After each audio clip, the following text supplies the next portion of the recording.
Is the death of Yu Menglong merely the beginning of a hollow nightmare where human beings are stripped of both their breath and their identity to become soulless shadows amidst the magnificent splendor of Shanghai, when empty coats hang suspended like headless corpses in a grand hall? One can only wonder in shock. Has Yu Menglong truly departed, or is he being imprisoned within the terrifying silence of a system that crushes the soul? If you also feel your heart tighten before this haunting emptiness, please stay a moment with me, leave a like or subscribe so we do not miss the dark corners about to be peeled away behind the scenes. But Under the brilliant lights of the entertainment industry, where every image is polished to a state of perfection, the death of Yu Menglong appeared like a cold crack, followed by an unprecedented and heavy silence. This was not just the passing of a young artist, it was a moment that stretched the emotions of fans and the public to their absolute limit, like fragile strings waiting for a tiny impact to snap. From that second forward, every gaze became more vigilant, not only toward Yu Menglong, but toward the entire system that surrounded and defined his life. In this context, a sudden image appeared in Shanghai, not in an investigative report or an obituary, but within a luxurious commercial space. A dark-toned advertisement was solemnly hung in the middle of a grand hall, surrounded by dozens of long coats floating in mid-air. There were no bodies, no faces, only empty layers of fabric hanging at different heights, creating a sensation that was both alien and haunting. Many who entered that space could not name their emotions. It was not exactly fear, nor was it mere curiosity, but a vague sense of unease, as if they were standing before something that exceeded the boundaries of ordinary display art. The timing of that image made it impossible for the public to ignore. While the name Yu Menglong was still pervasive in discussions, and while the questions regarding what happened to him remained without satisfactory answers, these dehumanizing symbols were immediately placed under the lens of suspicion. To some, it was merely a bold visual concept. To others, it evoked a sense of emptiness, of humans being reduced to shadows, to tools, or even being erased from their own stories. In that sensitive atmosphere, the boundary between art and collective fear became more blurred than ever. What makes the story complex does not lie in the image itself, but in what it triggers in the minds of the public. The death of Yu Menglong is no longer viewed as an individual incident.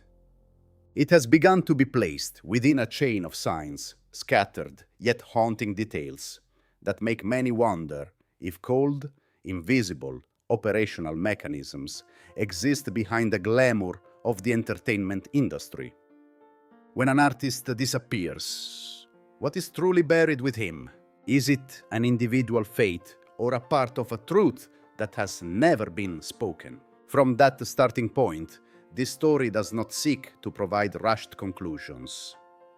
It chooses to move slowly, peeling back each surface layer, from seemingly harmless images to the smallest emotional reactions of the public. To understand the Yu Menglong, perhaps one cannot only look at the moment he left, but must look at the entire space that enveloped, shaped, and ultimately swallowed him, in an industry where light and darkness always walk hand in hand. Following the unsettling images at the exhibition space in Shanghai, the big question gradually shifted from the visual surface to psychological depth. Why could a detail that seemed purely aesthetic touch such a powerful collective fear? The answer does not lie in the work itself, but in the spiritual context of society at the moment it appeared. The death of Yu Menglong left a void that has not been filled with the truth, and it is that very void that makes every symbol sensitive and easily interpreted as a hidden signal. In the weeks following Yu Menglong's departure, the fan community was not only grieving, but fell into a state of prolonged vigilance. They were not looking for more entertainment news. What they sought was consistency, logic, and an explanation that could help them rearrange the fragments of memory regarding a person who was once clearly present and vivid, then suddenly vanished. When a story has no ending, the human mind is forced to create its own connections to fill the blanks. This is a natural mechanism of collective psychology, especially in environments where information is controlled and emotions have no outlet. The image of the floating coats, therefore, was no longer a collection of inanimate objects. In the eyes of many, they became symbols of absence. Not an abstract absence, but the absence of a specific human being with a name, a face, and a story. Yu Menglong in the public memory was not a concept. He once laughed, spoke, and appeared before the lens with very real emotions. When that human image is replaced by hollow forms, the contrast becomes too stark to be ignored. Notably, this reaction did not only come from loyal fans. Even audiences outside the entertainment industry sensed the dissonance.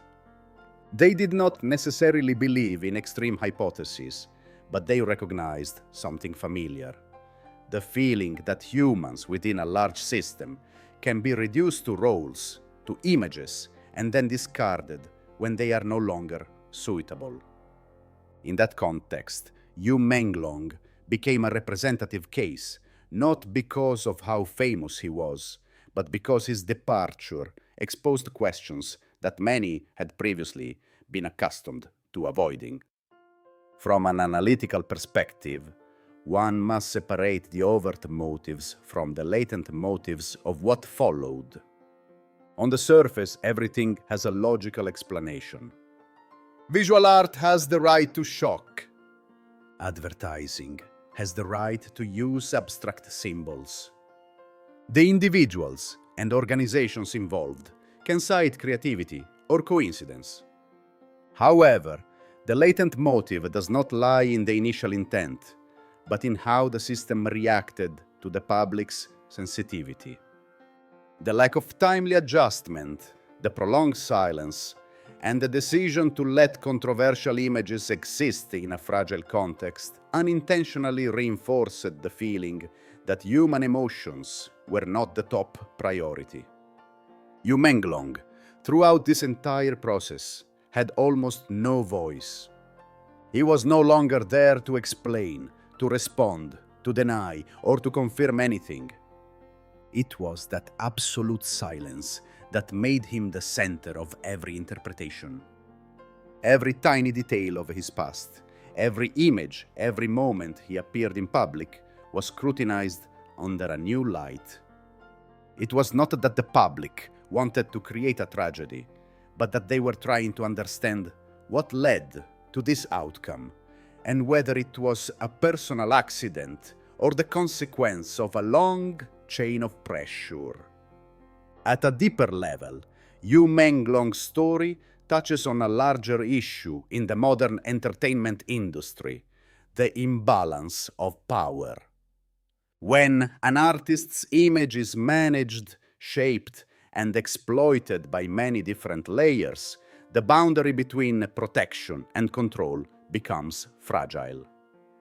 The public can accept professional pressure, but they find it difficult to accept the possibility that the human being behind the lights could be pushed to a limit where no one truly takes responsibility. As the symbolic images gradually settled, public attention began to shift toward more concrete details, closer to the personal life of Yu Menglong.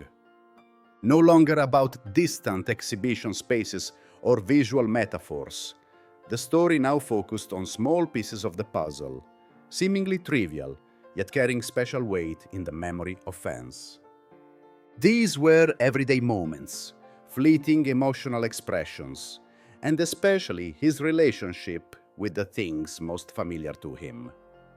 Among the most frequently revisited details, images of the dogs Yu Menglong used to race became the focal point of a prolonged wave of debate. Previously, they appeared as a familiar part of his posts and lifestyle photos, representing a very private and soft corner of his soul. But when the public began to cross-reference timelines and compare old and new photos, consistency seemed to vanish. Very small changes, almost insignificant at a glance, became glaringly obvious when placed side by side in a suspicious context. The differences in their gaze, posture, and level of bonding in the photographs left many feeling confused. Some argued it was merely a natural change over time or due to lighting and camera angles. But for others, especially those who had followed Yu Menglong for a long time, the sense of familiarity had disappeared. What made the debate fierce was not the question of being right or wrong, but the fact that these details appeared precisely during the period when Yu Menglong began showing clear signs of market tension.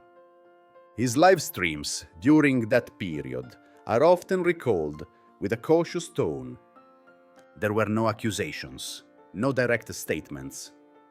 There were only long silences, gazes that lingered too long on the lens, and short sentences that sounded like apologies without accompanying explanations.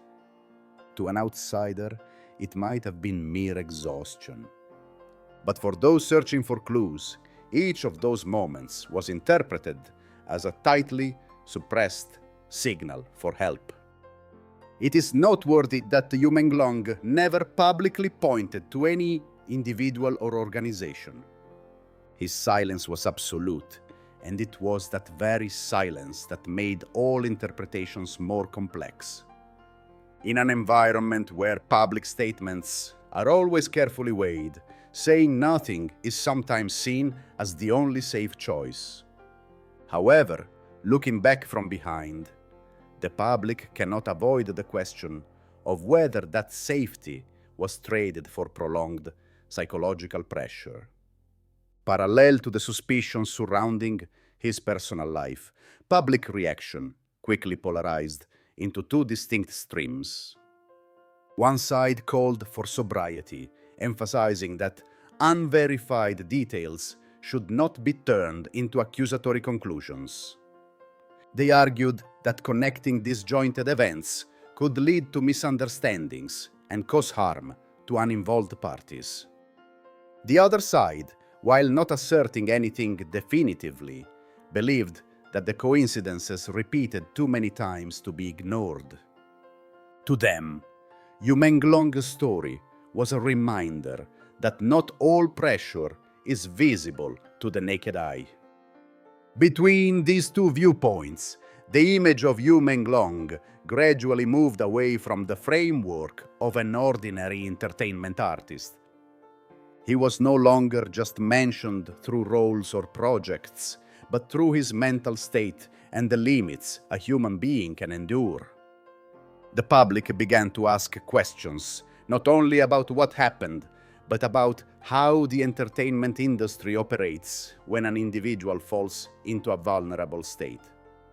Who is responsible for monitoring, supporting, and intervening when pressure exceeds an artist's ability to self-balance? At this stage, the story entered a pivotal turning point. Suspicions were no longer merely emotional. They began to point toward the power structure behind the scenes.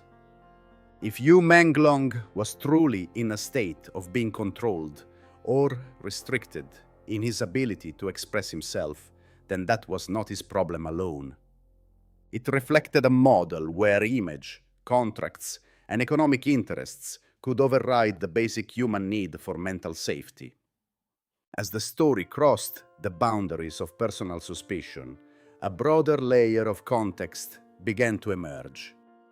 The events surrounding Yu Menglong were no longer seen as disjointed incidents, but as intersection points in a complex power network where economic interests, image control, and strategic silence were tightly interwoven.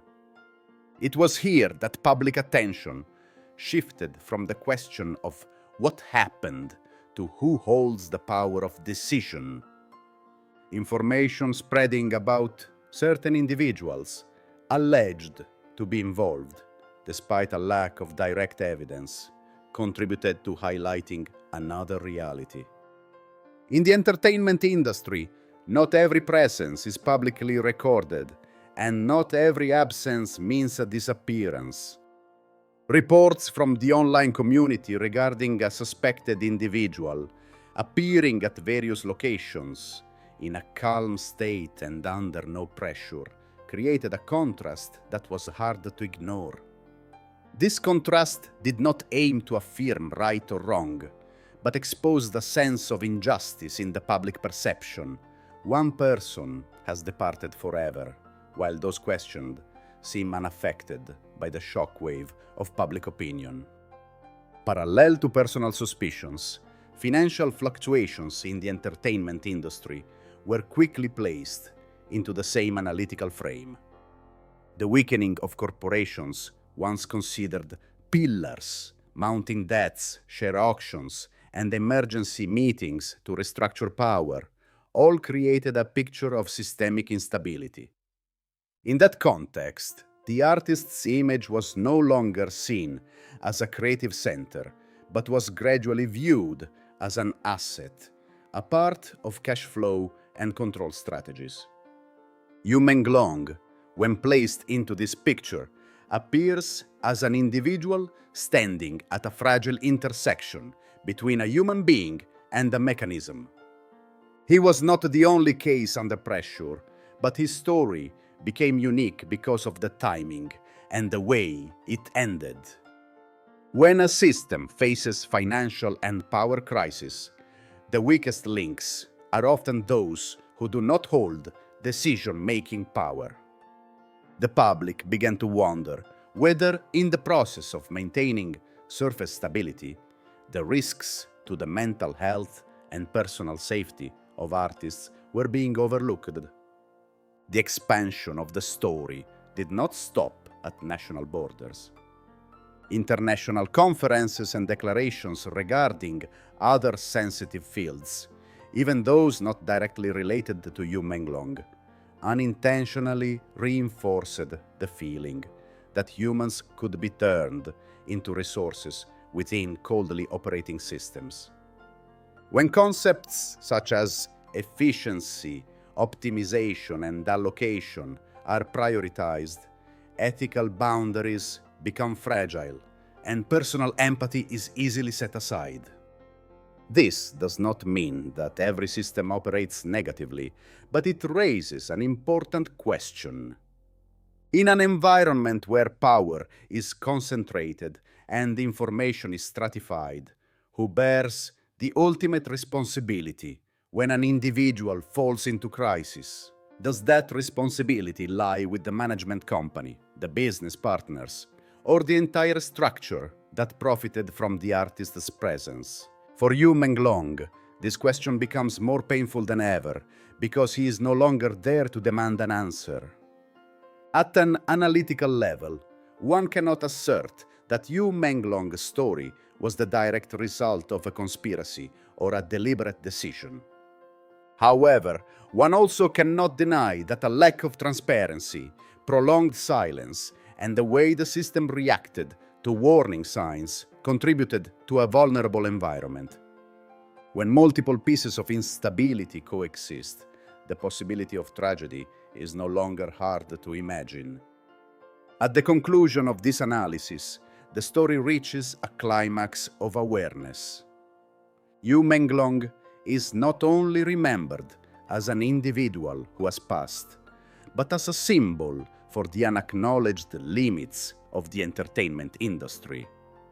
His story forces the public to look directly at the reality that glamour does not always come with protection, and that behind dazzling stages, there can exist dark corners that have never been illuminated.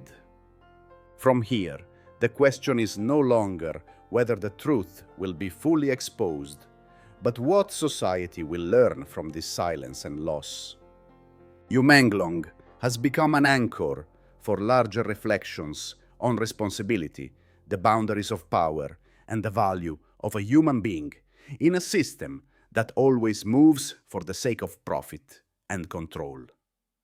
Beneath all the layers of analysis, debate, and speculation, the clearest thing that remains is the void Yu Menglong left behind.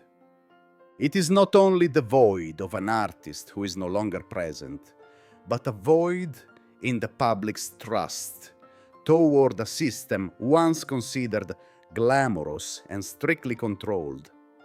When a human being leaves without taking a full explanation with them, that silence itself becomes a message, forcing society to stop and reflect. Time may blur the noise, but the pain and the question marks hanging around the name Yu Menglong seem never to have cooled. It is no longer merely a shocking incident. It has transformed into an open wound in the heart of the entertainment industry, where the boundary between a brilliant star and a vulnerable soul is terrifyingly thin. Are we admiring idols of flesh and blood? Or are we merely consuming products molded to such overperfection that the human part behind them dissolves into profit and cold strategies? The departure of Yu Menglong did not leave a steel-clad verdict, but it left a sharp wake-up call that glamour can hide a vast amount of darkness, and brilliant success was never a shield for inner safety. This story may sink into the gray area of history, or one day the truth will part the mist and step into the light. But no matter the outcome, that tragedy has opened a painful dialogue about power and the price paid when humans are turned into components in a giant operational machine. In a world where everything is strictly controlled, what happens when silence is the loudest scream? And will the loss of Yu Menglong be enough to force the indifferent gears to stop and look at themselves before another empty void appears among us? Thank you for walking with me to the final lines of this thought-provoking story. If you also feel your heart vibrate or worry a little, please leave a dot or a comment so we can warm this space together. Don't forget to like and subscribe to become part of a community that listens to and understands the humanitarian dark corners that few people mention. Your presence means a great deal to me,